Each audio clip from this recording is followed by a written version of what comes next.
Implementing partners, that's where the Development Innovations Group, my company, that's where we sit. We are the ones who implement those programs, execute the programs, right? So a donor rarely, if ever, actually does the work.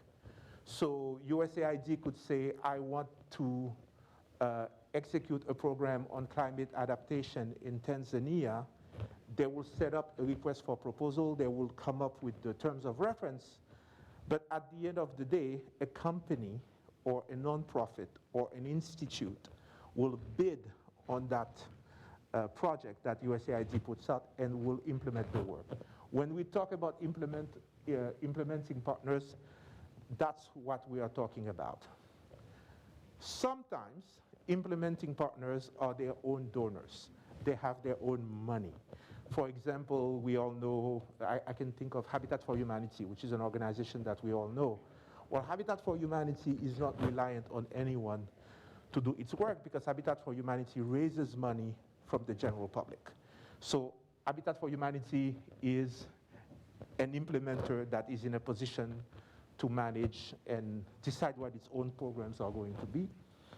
And then last, you have organizations that I describe as the advocacy, research, and resource type organizations. That would include Cornell, that would include the Earth Institute of Columbia, that would include organizations that are not primarily consulting or management organizations, but that are relied upon to provide research, studies, thinking, grist for the mill for the work that we all do.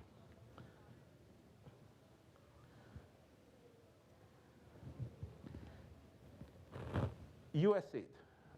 I chose to talk about USAID and to focus on USAID because we only have 45 minutes, right? I could have picked the World Bank, I could have picked the European Bank for Reconstruction and Development, I could have picked the Australian Development Agency. But for those of you who are interested in an international career based out of the United States, this is going to be the organization that, for the most part, you will have to deal with. Without looking, without Googling anything, can someone tell me what they think the annual funding for USAID is? How much money does the US government spend through USAID on international development? Take a guess. I know it's between, like, it's either 0.4, 0.7, or 1.4% of the federal budget. So what's the, okay, so calculator. It's like less than 1.4%.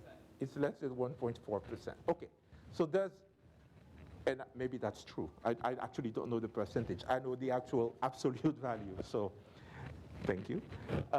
Does anyone know what the absolute value is?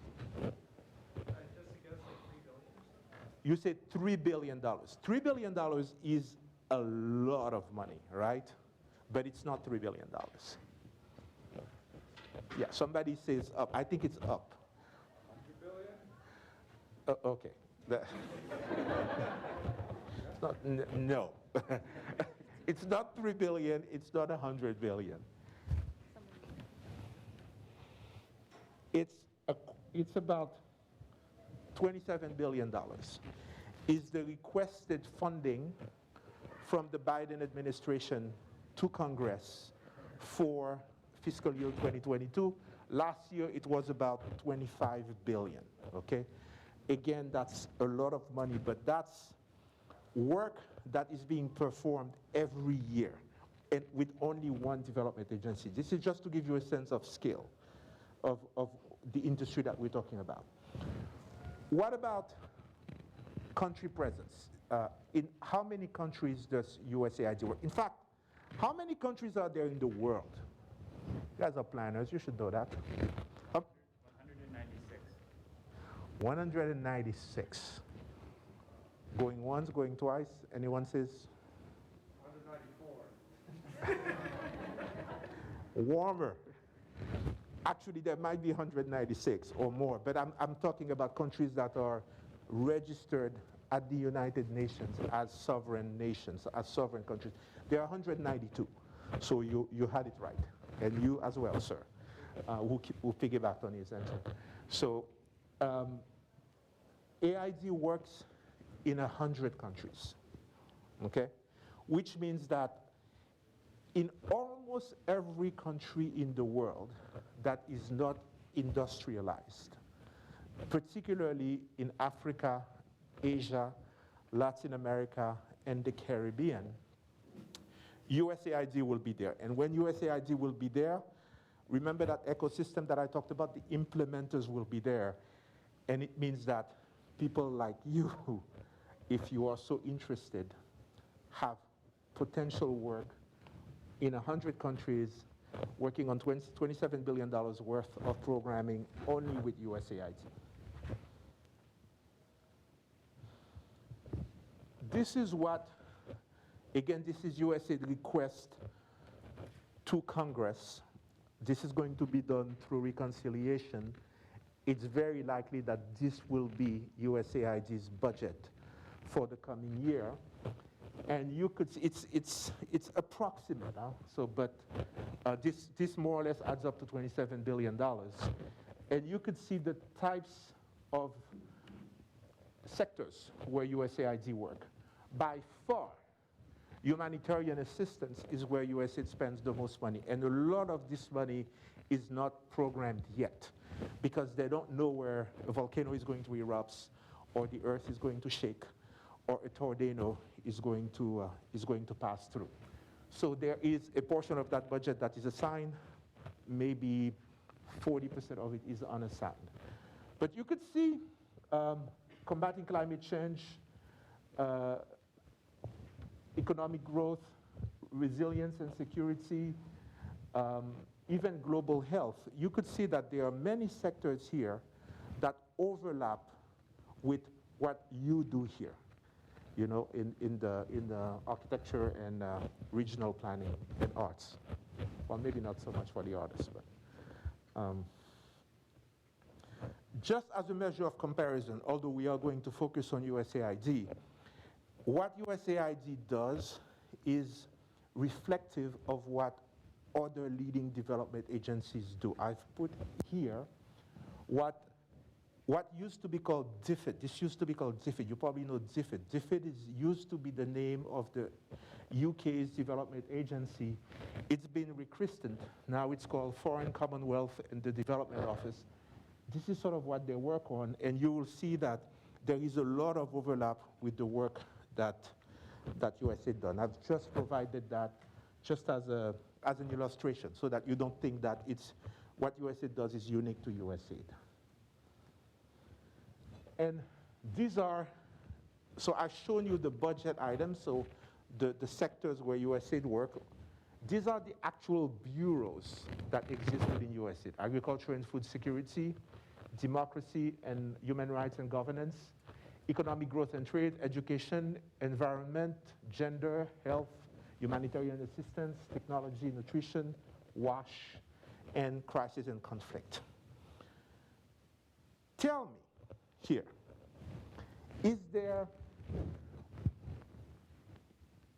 where do you see your planning degree being useful in those bureaus?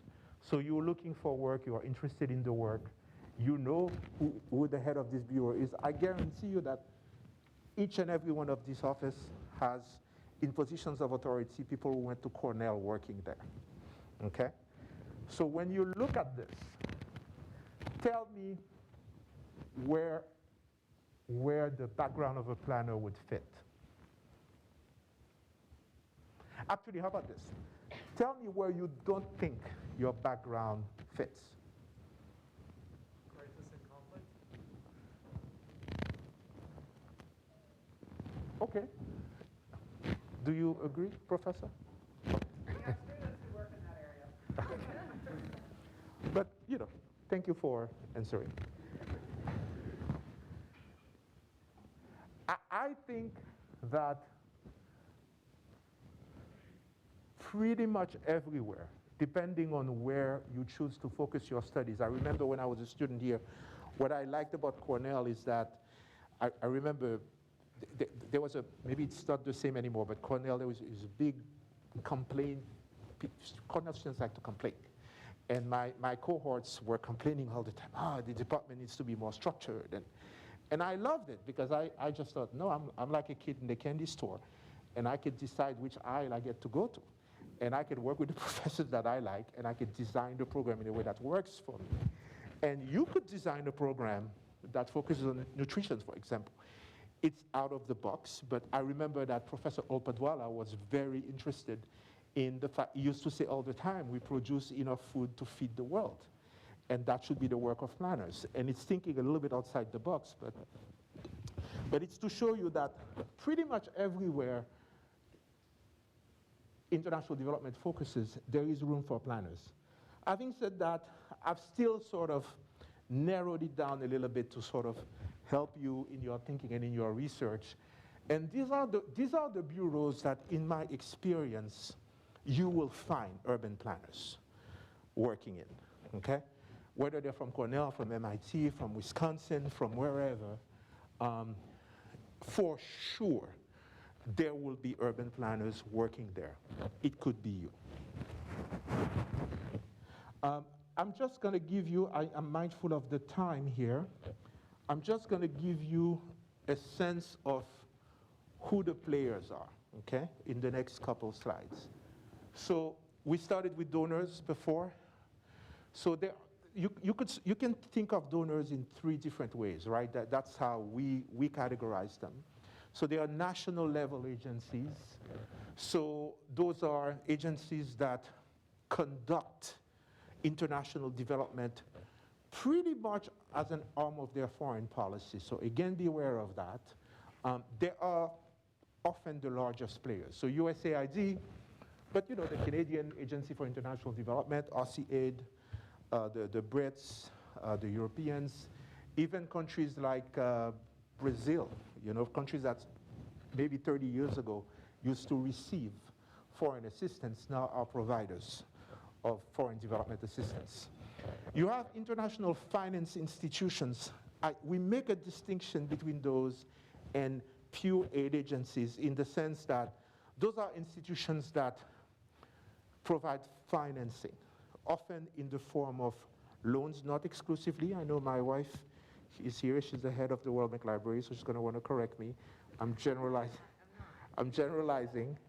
But the World Bank, the International Development Finance Corporation, which is a new entity that the US government created 2 years ago.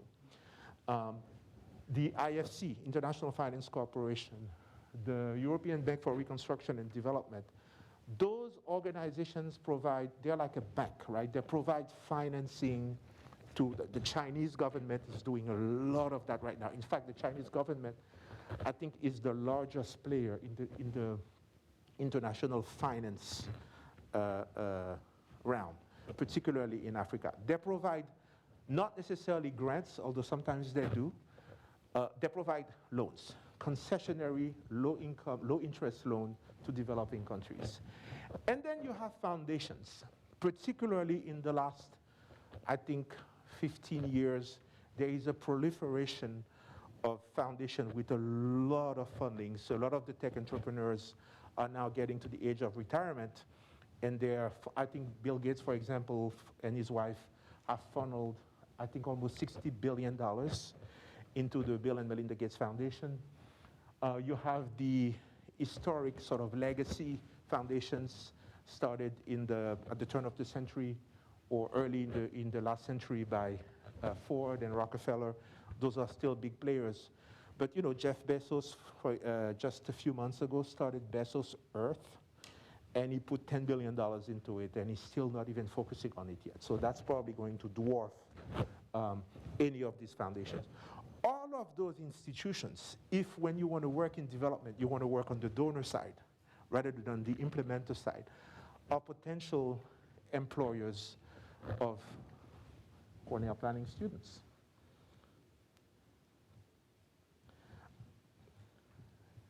On the implementer side, if you don't want to be a donor, remember, if you're a donor, you're going to set the agenda, you're going to set the priorities, you're going to set the environment, but you're likely not going to be doing the work, right? The Gates Foundation is going to hire an implementer.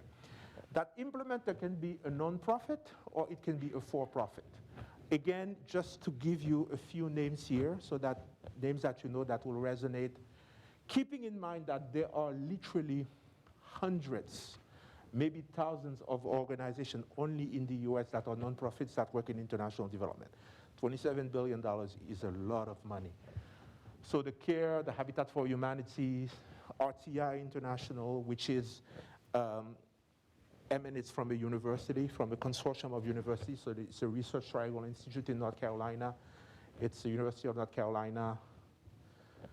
Is it Rice? I can't remember. It's 3 of them.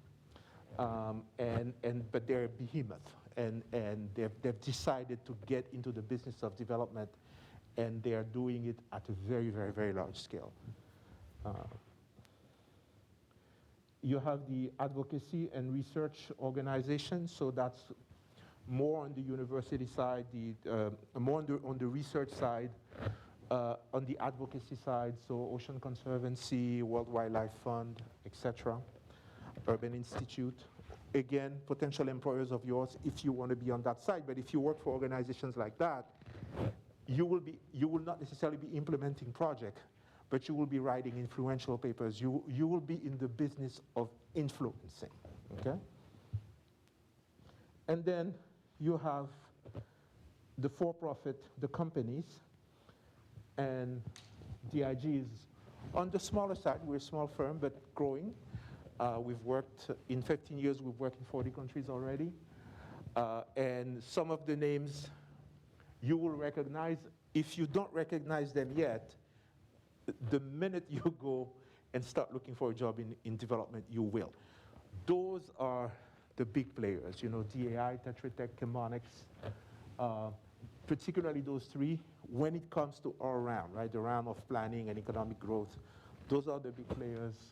I put Deloitte here to show you that the management consulting firm occasionally also get into the game. And then I put a couple other names here that may or may not resonate. There are smaller companies. That's my advice to you. Of course, I would say that since I work for one, but my advice, that's how I started my career. My advice is not necessarily to join the big name organization when you're 25, 26, and you just green with your shiny master's degree from Cornell University, but you don't have 20 years of experience. You can easily get lost. The World Bank is great if you can get a job there, but it has 10,000 employees, you know. You go and you work for ECODIT. ECODIT probably has an annual budget of $8-9 million, probably work in 10 countries around the world, and probably has 50 employees. But I can guarantee you that ECODIT is recruiting today. TIG is recruiting today. So if you are lucky to get a position at an organization like that, you will put yourself in an environment where if you work hard and if you produce quality work, you can advance fast. And then at that point, later on, you can go and join the World Bank if that's what you want to do. Okay, so again, being mindful of the time, and this is the part of the lecture I think that honestly could be semester long because there's so much to unpack here. But I wanted to give you a sense of, so we've talked about the ecosystem, we've talked about the scale of the industry, the international development, if I could call it an industry. We've talked about the organizations that populate that ecosystem. And now, we want to talk about you, okay? What do you know? You know, I used to be one of you. I just remember sometimes thinking, that course on the class structure of migration in Haiti is great, but is it going to get me a job?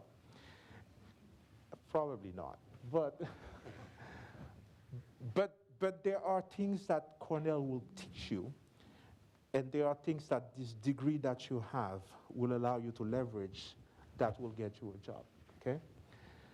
The most important one is that you have to not only be a great writer in English, but you have to convince the person who is interviewing you that you are a great writer. And I say that because I don't even ask the question anymore. We don't when we interview people, because who's going to say, well, I would say I'm, mediocre to bad. No one's going to say that, right? Everybody's going to say, oh yeah, I'm a great writer. You need to figure out ways, based on the work that you've done, to convince the person that has your future in their hands that you are a good writer. I tell you, we will not interview someone who has a typo in their CV. And by typo, I mean in a bullet point list, if you have at the end of each line a semicolon, and on the last line you forget to put a dot, a point, a period, that's considered a typo. Okay, so you just want to make sure, have your significant other, your roommates, your professor, look at that CV before you send it. Because if you don't get a call back, it could just literally be because on the third line there is a and missing or something like that. Provide examples of your writing. What I did, and before I studied planning, I studied architecture. Architecture students always have a portfolio, right? So, and the portfolio is made up of work that they've produced during classes. They just take pictures, compile them. I actually did a portfolio of my work at Cornell. I had written an article on class structure of migration in Haiti for the, what's it called, colloquy? The student, there used to be a student journal. Maybe it doesn't exist. Colloquy. Yeah, it doesn't exist. It doesn't exist, but back in the day, so it was a very, but it existed, and I could just say I was a published author, so I had that, so they could see that I could write. I took a course with a professor called David Lewis, who used to teach a course on quantitative methods for urban planning, who showed us how to do budgets, etc. I attached those in there. I compiled maybe 30 pages work of quantitative and writing work, and I would give the CV, and I would always hand out the portfolio. And that worked for me because I could do it because I was an architect. But the point I'm trying to illustrate here is that do what works for you, because the job is to convince, that you actually can write. And why writing is important? Because the person who's interviewing you is writing. They're writing, they're documenting the work of others. They're a manager in the company, they have hiring power. They are documenting the work that the company is doing because the company lives and dies by its reports. And they complain all the time that the work, that the writing that they get is not up to par. If a young person walks through the door and can convince them that I'm going to take some of that burden away from you and I'm going to shoulder it for you and for the organization, you're halfway there. Having a second language, if you're going to work in development, not a requirement, but very important, at least a working knowledge. And then I would say, if you have a chance to have worked in development, either as an intern, as a volunteer, maybe you were in the Peace Corps, maybe you took the summer off. Cornell has a great program where I know that they pay for half of the internship, if you could get a paid internship. Organization in DC give internships. We're looking for a couple right now, Do that before you go and apply for that permanent full-time job. And then network. Don't be afraid, don't be ashamed. Find the Cornellians, everybody, they love the attention. Call them up, Google them. You have tools that I didn't have. Find out what they've done and engage them and tell them would they be willing to give you an information interview, right? That's the term. So it's not, no strings attached. They will talk to you. I have never had a student from Cornell call me and say, I don't have time for you. Particularly in the age of Zoom and Teams, it's even easier to do. I would say that's an important thing that you need to do. Now, we talked about what skills you need, and now these are the things that will actually get you the job, okay?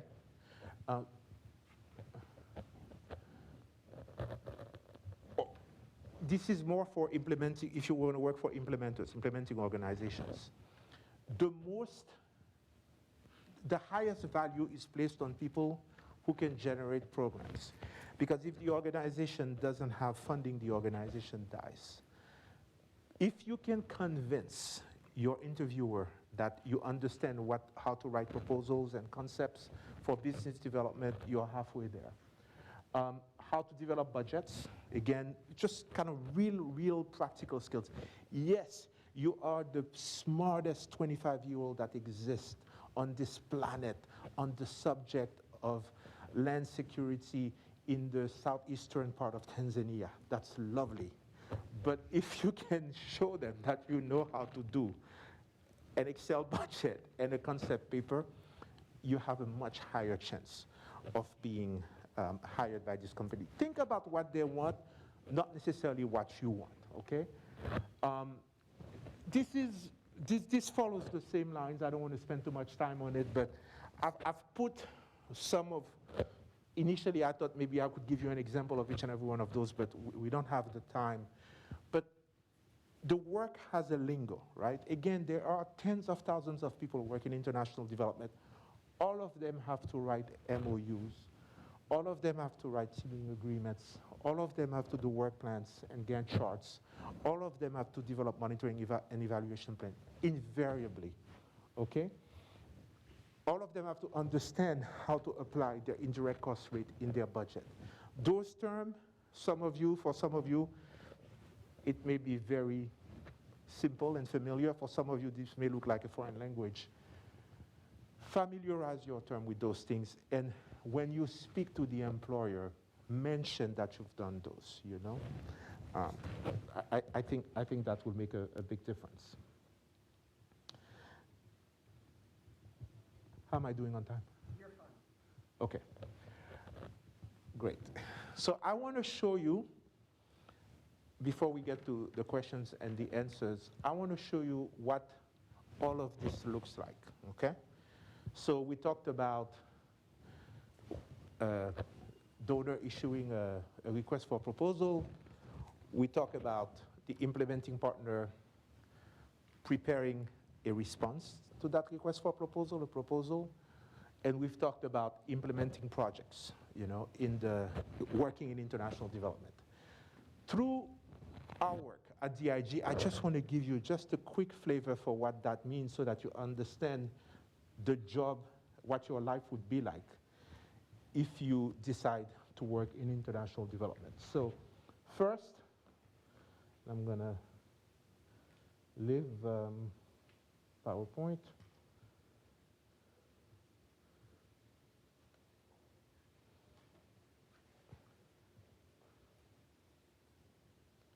I'm going to show you very briefly, what a technical proposal look like.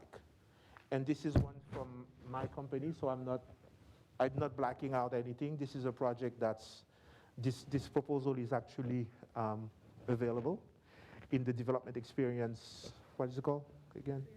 Development Experience Clearinghouse of USAID, so you can go and get it, so I'm not divulging any proprietary information. But I just want to give you a sense of proportion, a sense of what the work is. This is what a proposal looks like. That was a big project.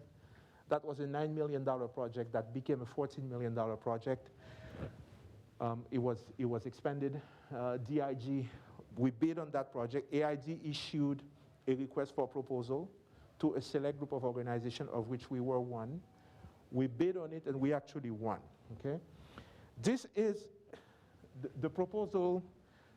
Every proposal has two aspects. There's a technical proposal, and there's a cost proposal, okay? When I tell you that we need people who can write, and we need people who can think, and we need people who can produce graphs, and we need people who are organized, this is why. Again, I'm not going to go through all of this because that would be too much, but just to give you a sense. So this is the cover page, letter of transcription. This is what the table of contents look like, okay? On the technical proposal. Now, between the time the RFP is issued, the request for proposal is issued, and the time when we have to submit this to USAID, we have 4 weeks, okay? But the way it works is that USAID has something called a forecast, and they will tell us months in advance, I am going to issue a program to work on municipal waste recycling, reducing the amount of plastic that gets into the ocean in Indonesia, Sri Lanka, the Philippines, and Vietnam. Get ready. They may give you a lot of details, they may just give you this paragraph. So you have forewarning. So organizations prepare, get ready, but until you see the RFP come out, and the RFP is 100 pages, you don't really know what they want. Then you have 4 weeks to analyze it, put a team together, because you're not going to do this on your own. You need the Ocean Conservancy, you need McKinsey, you need to put a team together. You need to find staff that is willing to relocate and go move in Indonesia. You need to find local staff that's willing to implement this program. This is going to be your life, right? Your life is going to be help recruit these people, help write this proposal, help do the research. And within 4 weeks, write those 80 pages. The proposal itself is 20 pages, as you can see. But all of the annexes, when I say you need to know how to do a work plan, you need to know how to work on past performance, all of those things come together now in this document that you may or may not lead to success, okay? In this case, it did. I'm not going to kind of go through it other than to kind of show you very briefly. I'm just going to kind of fly through it. But this is what, so for example, I was just going to look at the work plan, but this is what Cornell, I think, prepares you to. Cornell prepares you to, helps you think. Cornell helps you relate to people and to organizations, and you have the skills within you. Trust me. It looks like a lot. It may be daunting, but I was a knucklehead when I was here, and I've managed to make this work. So you can do it too. But you just have to understand, what you're getting into, and you just have to be willing to put in the work. So this is an example of the technical proposal. I'm going to show you, this is only one side of it. We also have to put together a cost proposal. Now, there is a team that does that also, so that's a complement to the work. We had to do that also within 4 weeks. Again, I'm going to show you the table of contents here for the cost proposal. And this one is almost 200 pages. And it's not only us, but you could see at the end, DIGs, that's us, GAI and QED, those were our partners in that bid. They also had to put together mini proposals as well. But all of those things that I'm not going to go to is what we had to do. So the project cycle starts with the donor issuing the RFP. So if you're a donor, your job is not going to be to respond and write the proposal, but your job is going to write that request for proposal. And sometimes that could take a year to come up with all the terms. And then our job is in a short period of time to respond to it. And then if you are lucky, and this is the gratification of the work, to win, then you get to implement a program like the municipal waste recycling. And there is nothing like it. If you are studying planning, if you are interested in international development, the ability to go and to work in, just to give you, this is a program that we just wrapped up last month, 5-year program. And this is the result that from the terms of reference that USAID gave us, from those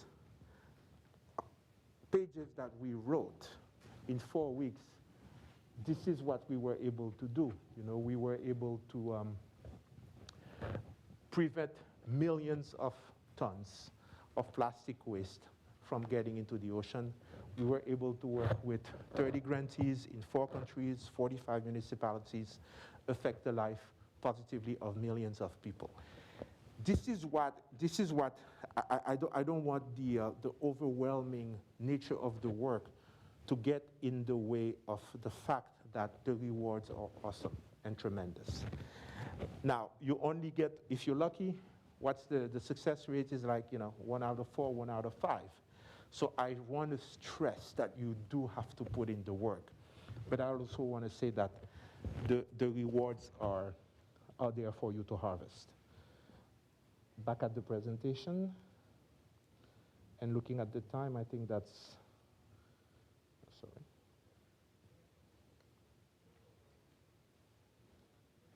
Okay.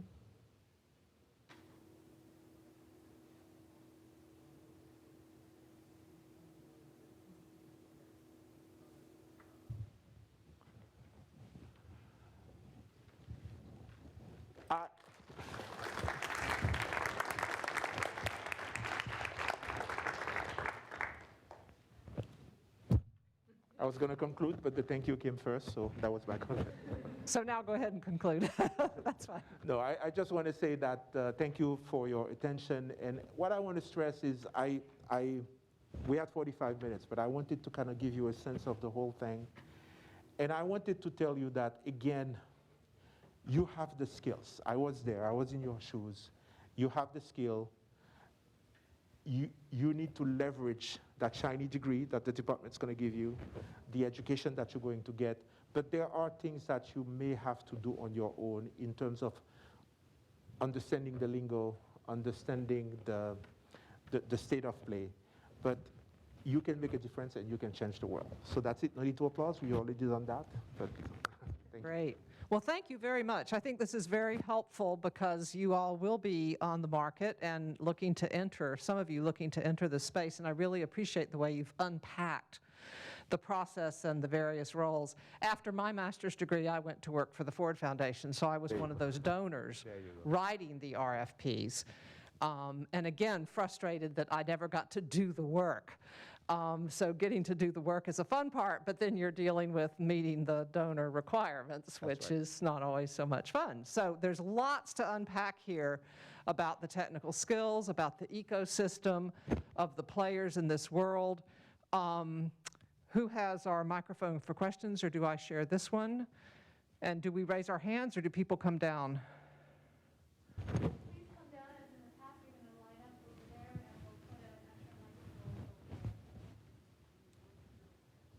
So Alexis is heading over. And do you need a microphone? I mean, no, but I'll use it.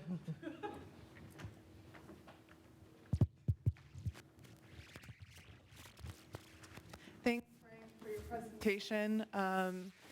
Question, I've been doing a lot of informational interviews with contractors that are working in development who have planning backgrounds, and they say sometimes it's so difficult to sell a planning degree in this field, which I find incredible because everything we do is intersectional to, US-based, abroad, it's the same thing, different challenges. So what do you suggest? I don't agree. The head of the urban team at USAID until last year was a planner. That's the person that's your entry point for any planning work.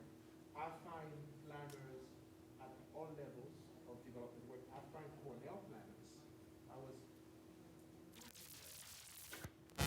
Hi. Let's see if that works better. Thank you. I was having lunch with a few students, and I was telling them a story after the earthquake in Haiti. I was DIG. My company was very young and green, and we were trying to help and make a difference. And I had a meeting with the USAID director, and she just met with me because someone she knew said, "Hey, you should meet with this guy, Franck."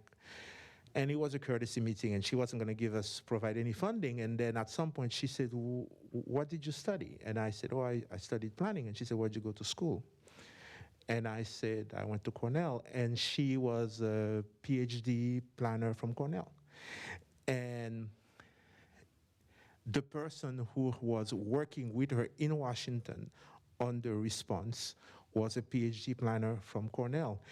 And 3 months later, DIG was funded. Now, I'm not saying that there was favoritism there, but I just want to say that there is a network. The network is loose. Unfortunately, it's not. Some alumni in that network are very strong. They know each other. They meet. They sort of leverage each other. It's not like that. But I disagree with the thing about it's difficult to set a planning degree. If you go and walk into the global health department of USAID or the nutrition department of USAID, yes. But if you go to some of the sectors that I've outlined, economic growth, the urban and infrastructure, they are literally looking for planners. So I think keep trying. Thank you. So I also did my master's at Cornell, and we had a strong group of students interested in international development, and we held conferences and invited practitioners and alumni to come back to Cornell to talk about their work. That helped us build our own networks. You could do this. And in the day of Zoom, it's even easier. So you know, the ideas that Frank is giving you, these are things that you can make happen. You can build your networks while you're here by holding an event. We did a big one on ethics and development back in the early 80s. And we had like 100 people come to campus to talk about the issue. It was new, folks were interested, a student group had organized it, and folks came. So think about that. You want to put planning on the agenda? Put it on the agenda, hold an event, and invite folks. You can totally do this. Thank you. So as you've mentioned, there are both nonprofits and for-profits organizations, players in this field of international development. I'm just quite curious about how they function differently. Like, what are the parts that is made from the money? Does it make them like? I got you. Make them I got you. Yeah. The two big differences. One, in terms of the types of work that they do. So again, I'm going to pick USAID because it's illustrative of what other donors do. USAID has basically two types of programs: grant programs and contracts. Grant programs go to nonprofits. Contracts go to for-profits. And this is, I'm gonna tell you the difference. The grant would be if you want to build a house and you tell someone, I got this piece of land, it overlooks Lake Cayuga. I think I want it to be a log cabin, but all I care about is that when in the morning I look at the sun, in the evening and then I want 4 bedrooms, you do the rest. That's a grant. The standard for a grant is best effort, okay? So long as you provide your best effort, you will get reimbursed for your expenses. You are not allowed to make a profit. So what AID will pay you for is your expenses, because under a grant, you are applying your own expertise to solving a problem. A house overlooking Lake Cayuga with certain types of exposure. A contract, however, so that goes to the nonprofits, and nonprofits then receive the money, pay their expenses, but when all of their expenses, direct and indirect, so paying for the salary, but also paying for the rents, for the accountant, when all of that is paid, there is nothing left for the organization to keep and put in its bank account. So a lot of the nonprofits, the CARES, the Habitat for Humanity, they raise money from the general public separately to build their own equity and to build their own corpus. Companies are different. Companies is where they want to build a house on Lake Cayuga, but they give you the floor plans. They say, I want the house to look exactly like this. I want 2x4s here. I want a glass ceiling here. I want this type of tiles on the bathroom. And if you do anything wrong, they don't pay you. It's not best effort. It has to be exactly what they say. But they pay your direct expenses, your indirect expenses, and they pay you a fee, a profit. If you do everything, only if you do everything. Right now, I'm negotiating my fee with USAID on a contract that just finished, because they're saying, then they play games. But at the end of the day, and the fee is not exorbitant. It's something like 6-7%, something like that. But they will let you keep that after you've paid all of your expenses and you've demonstrated that the work is done. You are a company, you are a firm, and that becomes profit. So you could, it's equity.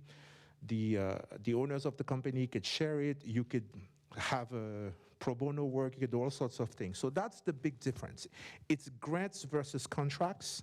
Non-profits work on grants, best effort. For-profits work on contract for a fee, but boy, with no leeway in terms of how the work needs to be done.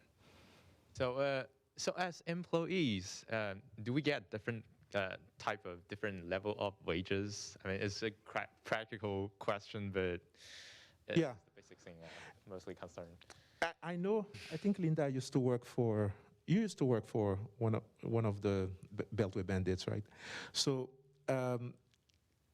it's, so I don't know if you're going to agree with my answer, but it varies. If you work for the Gates Foundation, that's a nonprofit. The Gates Foundation pays better than any for-profits in DC. Oh, really? Okay? But if you work for my friends at Habitat for Humanity, they will ask you to take a 10% pay cut as a faith premium because they're a Christian organization.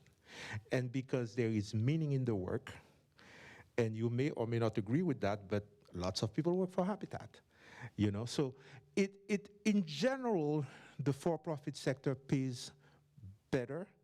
The nonprofit sector has awesome benefits. You work for a nonprofit in international development, you're not gonna pay. For-profits sometimes ask you to pay 20% of your insurance premium. The nonprofits usually give you that for free. But generally speaking, although you can make a very good living working international development, I want to stress that this is not something I knew. You know, I just thought somehow I was just entering the priesthood and I was kind of, you know, no. You can make a very good living. So you can make a good living in non-profit, for-profit, but generally speaking, for-profits are a little bit better in terms of compensation. I see. Thank you. It is really helpful. Okay, you're welcome. Yeah, thank you, Mr. Daphnis, for your introduction My of pleasure. this system. And I actually have two questions. Sure.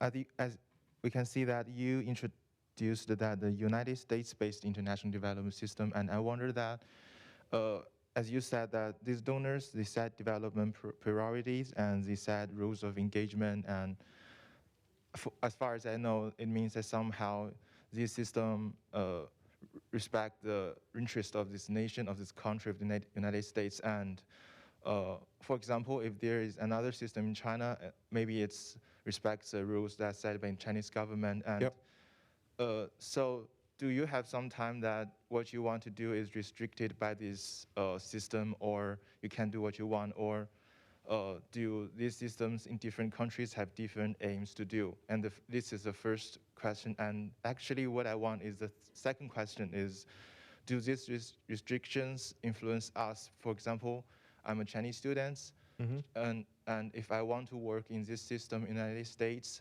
do I have restrictions on myself? Or I have to come back to China, or someone from Europe to come back to Europe to get involved with this kind of work? Or can I just work in the United States? Yeah. Got you. So two-part question.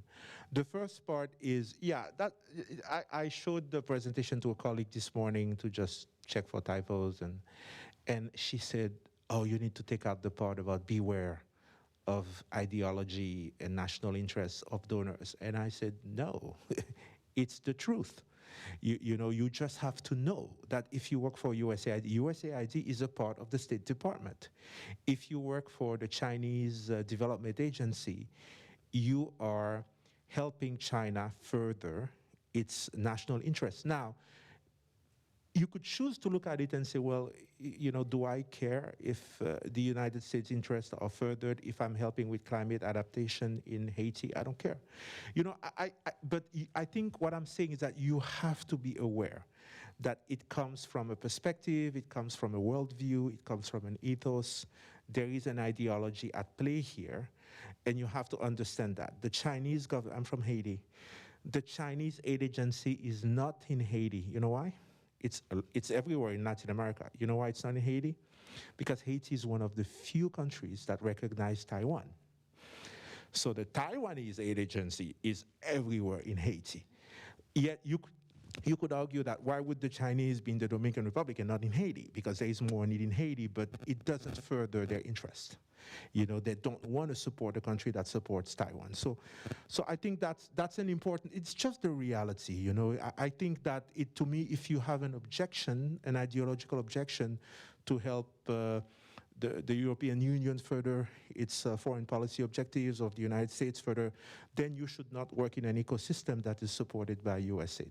The second part of your question, I don't think that there isn't a nationality test that I am aware of. There is a competency test, I can tell you that as an employer.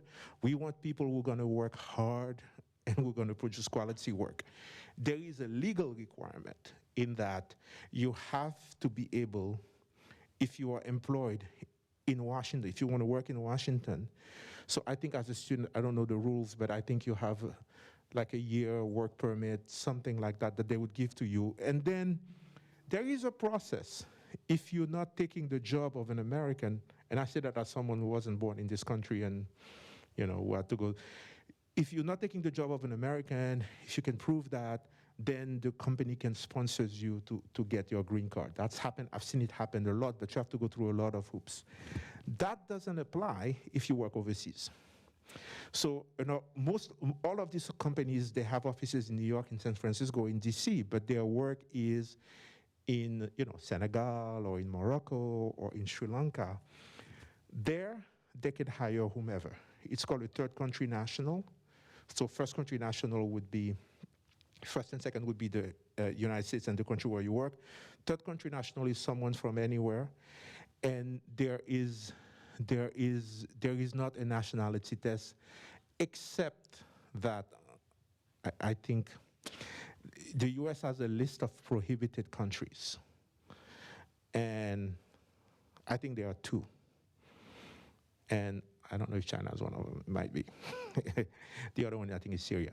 But that changes, they don't apply that list to every program. So some program they would say open to everyone or open to non-prohibited countries. So you would not have, if you are a Chinese national and you're looking for work in international development, the first year you can work in the US, no problem. After that, you can be employed by an American company or any other company in any other country, no problem. Thank you, Mr. Daphnis. You're welcome. Yeah, it really helps. Problem. Okay, I have a technical and very straightforward question. Sure. So the bidding process seemed like was very similar to what a lot of nonprofits currently go through in the United States with like RFPs and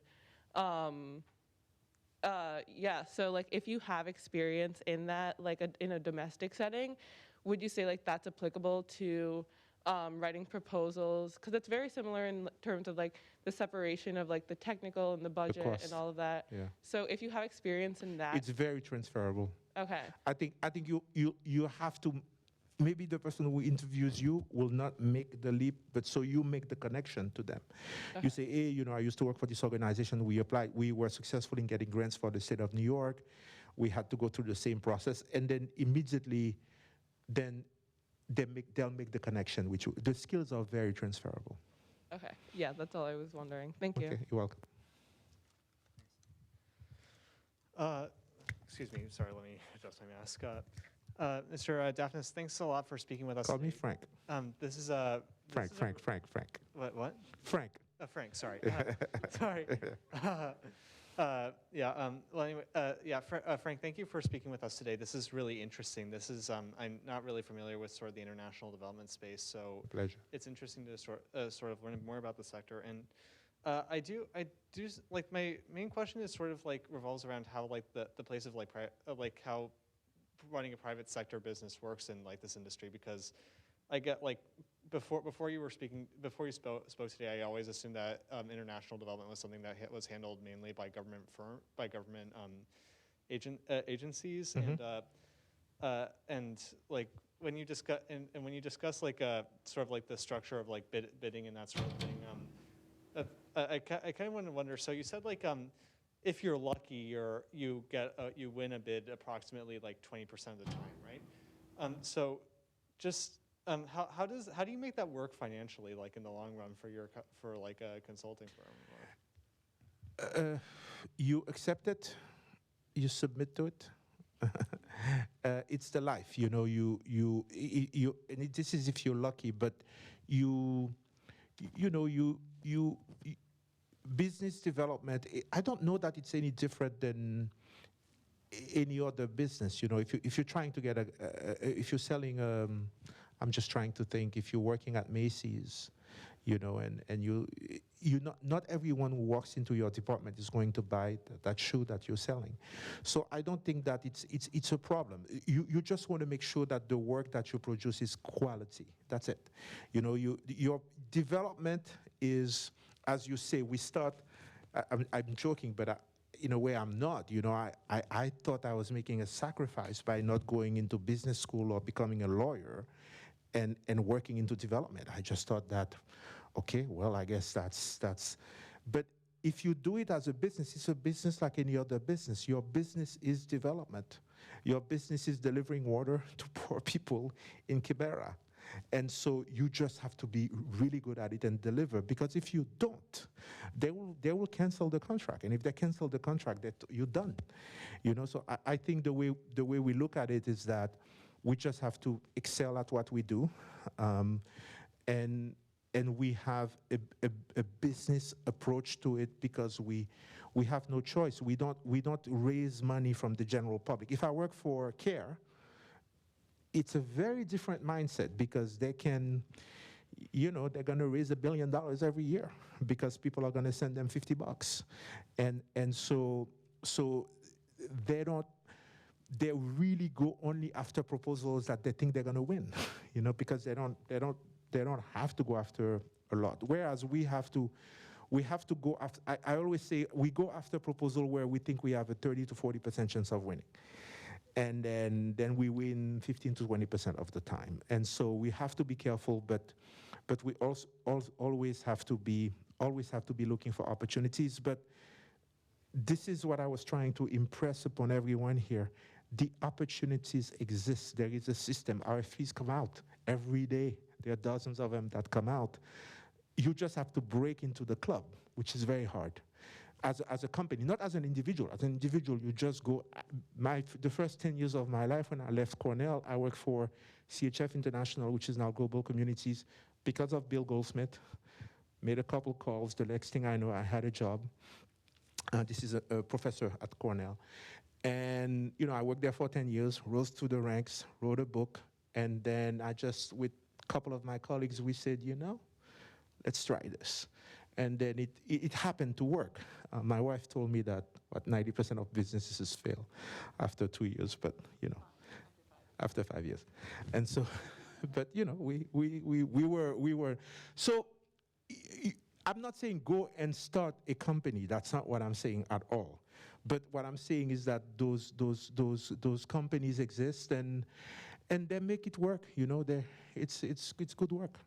Okay, great. And I don't want to take too much more time, but like briefly, like how do you determine whether or not you're likely to win contracts? Is it like based on your prior portfolio or that sort of thing? Or? Yeah, I think that's what I say. You need to, breaking into the club is hard. AID has something that they call past performance references, on which so you have to write the proposal, but anybody can write a good proposal, right? Then you have to convince them that you can do the work, and the way we do it, they would usually say, give us 5 examples of where you've done this. And if you're a startup, well, you're done, because you can't do that. So our chance is that when we started, for the first 5-6 years, the Gates Foundation kind of adopted DIG, supported us, ran a lot of contracts through us. And so we were able to build the portfolio of projects that allowed us to transition to USAID. But your track record, you have to show examples of the work. And then but other people have done the work too, so that's why you take a chance. Okay, thank you so much. My pleasure. Hi, my name is Nina. I'm coming from Ecuador, a country in which USAID was actually kicked out a while ago in a leftist regime. And so I think ideology is a big thing to talk about, even though it was already in a previous question. And like in your presentation, you separate the advocate from the implementer. So I was wondering, as an implementer, and considering that you have a funder who has their certain objectives, is there any push that you can give as an implementer? Is there a way to be both? How does that work for you?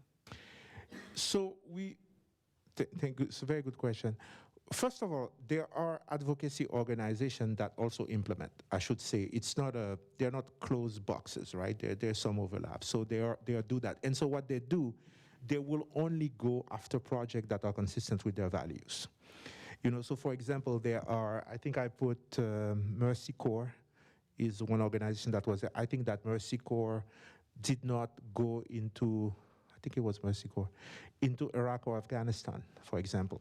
They just said, we don't believe that this was a just war, and so we don't want to participate in that. So that's one way of answering the question, that you don't have to apply, after everything. In terms of how, to me, we like to think of organizations, maybe we're delusional, but we like to think that we're thinking practitioners.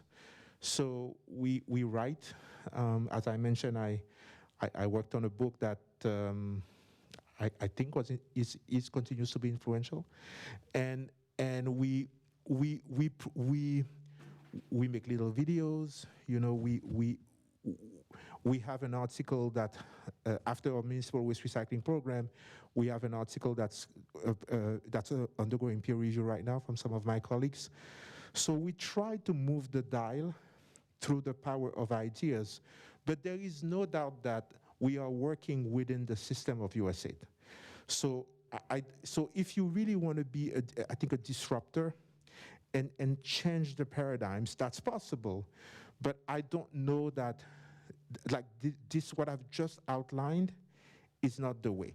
Maybe academia is the way, or maybe working for a think tank that has its own funding. That's it's not international development per se, in terms of implementing programs, but a lot of the ideas of development, for example, when you look at climate change today, a lot of the ideas that are pursued today were developed 15, 20 years ago. And 15, 20 years ago, USAID would not have done what it's doing today. And it's because some of those think tanks, some of those professors at university, for example, the whole oceans plastic, and AID is probably spending $200 million in oceans plastic this year. 5 years ago, they were spending zero, so preventing plastic from getting into the ocean. It's because a professor called Jenna Jembak at the University of Georgia wrote a paper. And she said, this is a problem, these are the sources of the problem, and this is how you could spend money to solve the problem.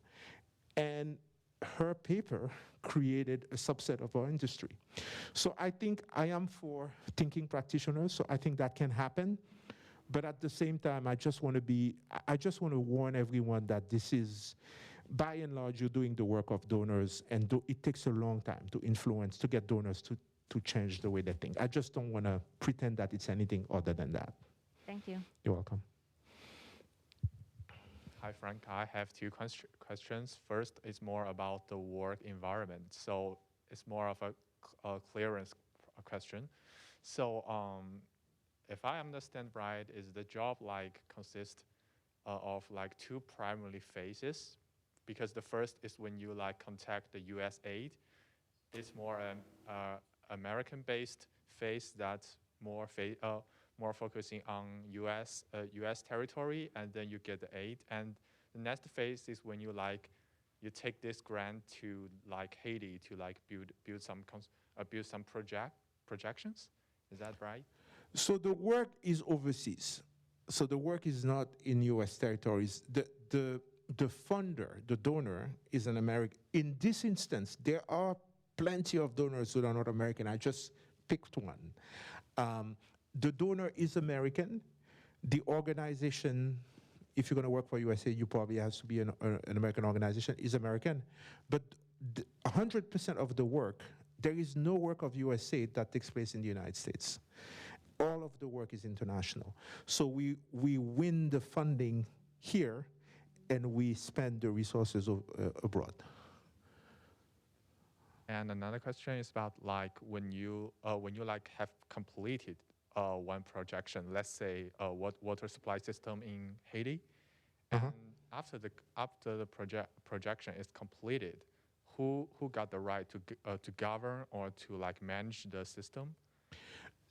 So that's sustainability, the sustainability of the project, the resilience.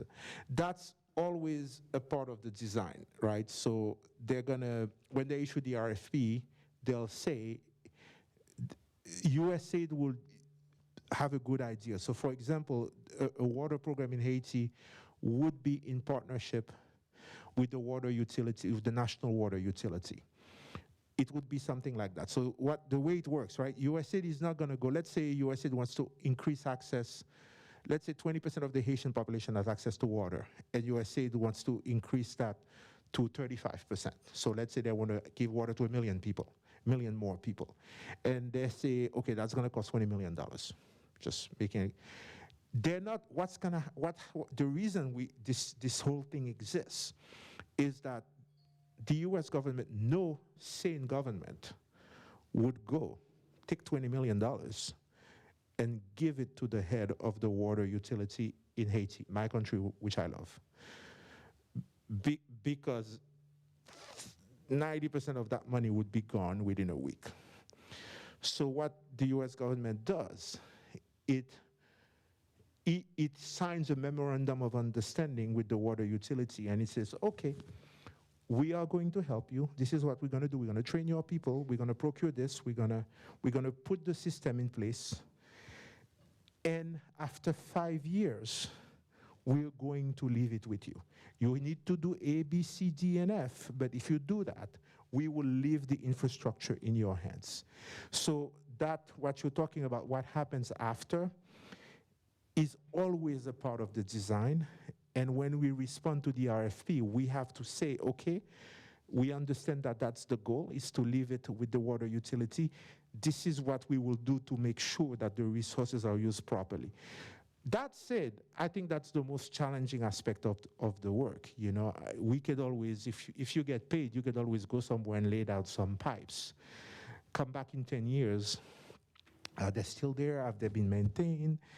You know, are the pumps working? And so I don't want to undersell how much of a challenge what you just mentioned is. Thank you very much. Thanks for the You're welcome. presentation. Thanks. Thank you so much, Frank. I have to go give a talk, so I'm leaving early, but I wanted to thank you for this talk because as a professor, I feel so redeemed by everything that you said today. It's like, yes, a real person from out there is like reinforcing what I'm saying. Writing is so important, okay?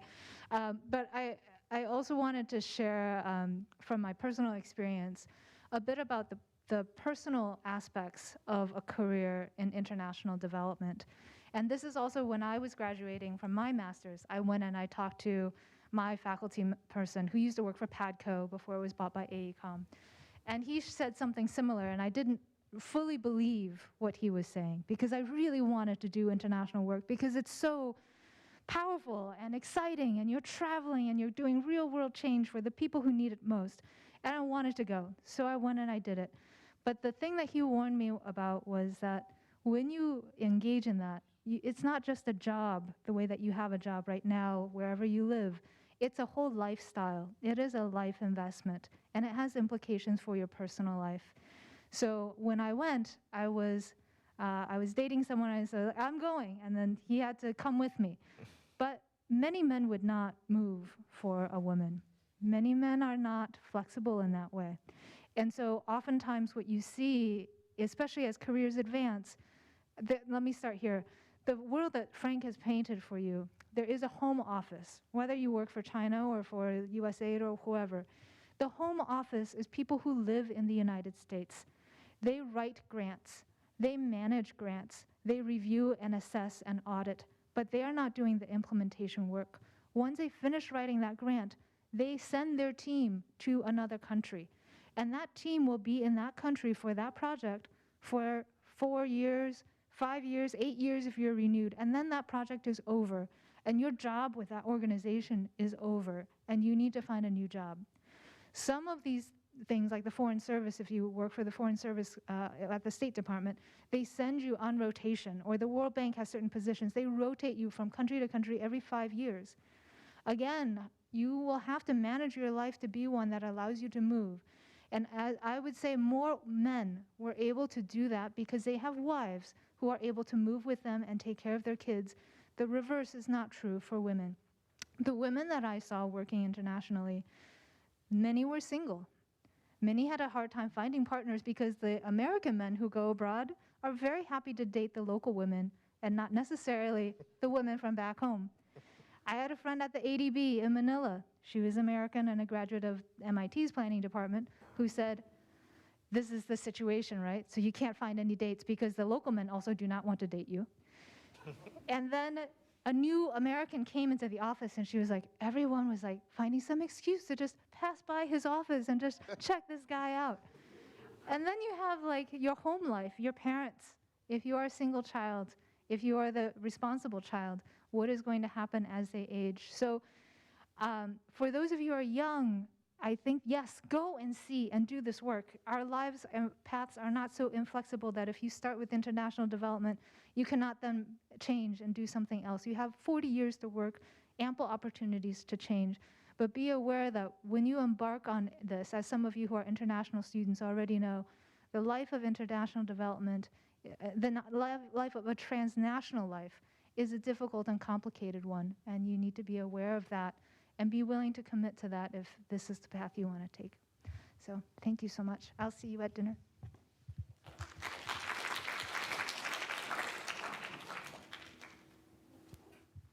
Yeah, hi. Thank you for your talk. My question was just on, you mentioned partnering with other organizations and when you do these international developments. I was wondering if you ever, if you partner with organizations that are on the ground in the countries that you're working in, and how you account for like local context in your development. Always.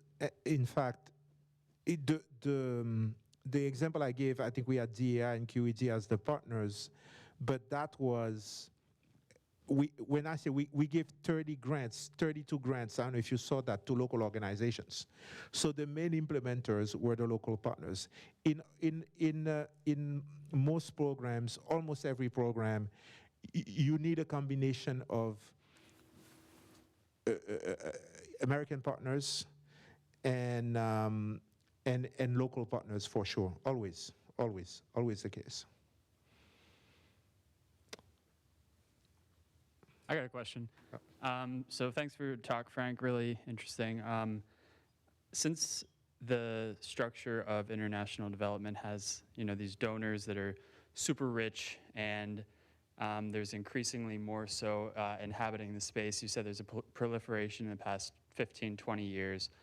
Jeff Bezos entering the space, but we have to respect like how these people got all of their money in order to have this money to donate millions of dollars into the projects.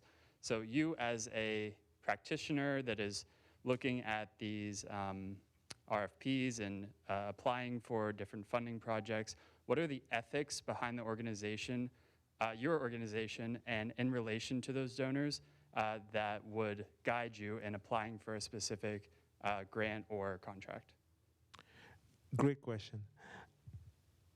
Most organizations, that certainly the very large ones, are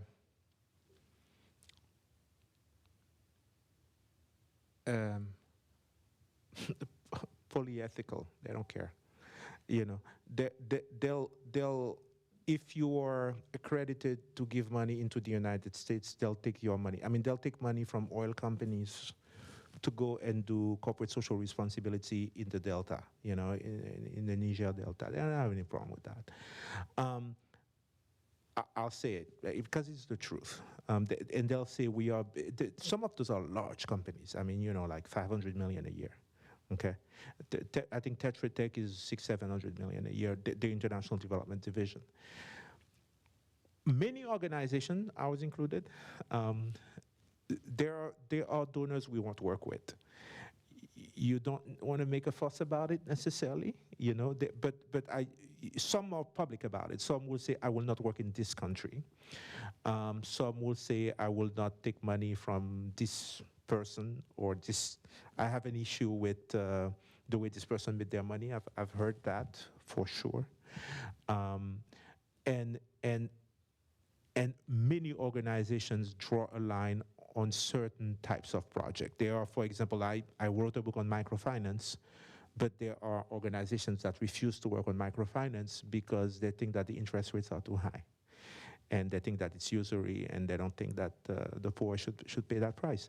So I think that there is, certainly at the level of the smaller and mid-level organization, you find that organization pick and choose because they can, so I'm not saying it's easy, but they can. But the very large one some of them are publicly listed. They just go where the money is. I think that's the reality. But you can, and I think you should always listen to your ethics. You should always be guided by them. They should be your compass. So this is why I made the point about the ideology, and you need to know what you're getting into. Thank you for your frankness. Yeah, you're welcome.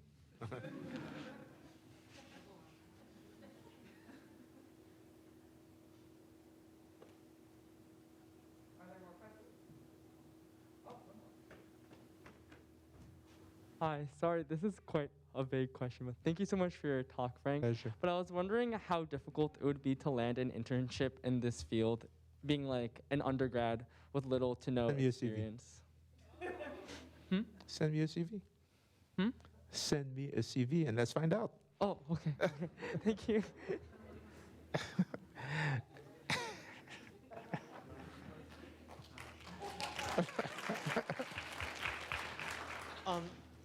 Since there, if you don't mind me asking another question, I'm just curious, so do you think so you noted the difference between larger firms like the publicly traded ones and smaller firms like yours, and the myriad different types of organizations that work in this space. Do each of these organizations kind of and I think at one point you called it an ecosystem. How do these different organizations, I guess, interact in this ecosystem? I mean, in terms of do different size firms have different kinds of advantages? Do smaller firms tend to act more nimbly than larger firms, or that sort of thing? Yeah. So the small firms have an advantage within USAID that USAID can give a small firm a program without bidding under certain circumstances. So, for example, we had a program in Nigeria where we just got an email one day from USAID inviting us to. Now, to be a small firm, you need to meet certain. You cannot be more than X number of million per year, etc. But if you are a small firm, woman-owned firm, minority-owned firm, there are some. Once in a while, there are some advantages. We certainly say we are a small firm by American standards, but if we go overseas, we wouldn't be that small. But by American standard, we are small. So what we tell people is that, look, if you give this project to DIG, it's going to be us working on it. You know who the people are. You're going to get us, as opposed to if you give it to Tetra Tech, you don't know. There are thousands of people working for them. You don't know who they're going to work for. So we certainly make that argument. On the flip side, the large firm would say, it doesn't matter what your problem is. If you give it to a small firm, if Frank or Tara or Ruby doesn't have the expertise, you're screwed. Whereas if you give it to us, we will always have someone within our organization that can solve the problem for you. So I think that there is a balance to be achieved. USAID, I think they have a target of 18% of their financing needs to go to small businesses. So this is why, for example, that municipal waste recycling program that I mentioned, that was a large program for us, was 14 million, it's a big program. only small firms could compete for it. You know, so sometimes we get that, but by and large, when we have to compete against the larger firms, it's very, very difficult for us to win. It's just the reality. Okay, thanks a lot. Yeah, sure. Okay. Thank you.